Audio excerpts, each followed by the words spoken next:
Thug Life பட இசை வெளியீட்டு விழாவில் தி படத்துல பாடின பாடல சின்மய் ஸ்டேஜ்ல பாடியிருந்தாங்க. அந்த பாடல ரசிகர்கள் யூடியூப்ல டாப் ட்ரெண்டிங்ல ஆக்கிட்டாங்க. இதனால பாடகி சின்மய் பத்தின பேச்சு ரசிகர்கள் கிட்ட அதிகமா இருந்துட்டு இருக்கு. பாடகி சின்மய் பேன் செய்யப்பட்டது குறித்து ரசிகர்கள் பேச ஆரம்பிக்க அதற்கு ராதா ரவி தான் காரணம்னு பேச தொடங்கியிருக்காங்க.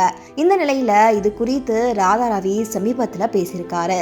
அதாவது சின்மய் பாட்டு பாட நான் தடை போட்டேன்னு சொல்லிட்டு இருக்காங்க, அது உண்மை கிடையாது. நான் டப்பிங் யூனியனுக்கு தான் தலைவராக இருந்தேன். ஆனால் அவங்க பாடுறதுக்கு தடை விதிச்சது மியூசிக் யூனியன்ல இருந்து தான். மியூசிக் யூனியனுக்கும் டப்பிங் யூனியனுக்கும் சம்பந்தமே கிடையாது. 200 யூனியன் இருக்கக்கூடிய இடத்துல டப்பிங் யூனியன் வேற, மியூசிக் யூனியன் வேற. இதை தெரியாதவங்க ஏதோ பேசிட்டு போயிட்டு இருக்காங்க. எல்லாம் இஷ்டத்துக்கு ஏதோ பேசுறாங்க. நான் என்ன சொல்ல முடியும்னு ராதா ரவி சொல்லியிருக்காரு.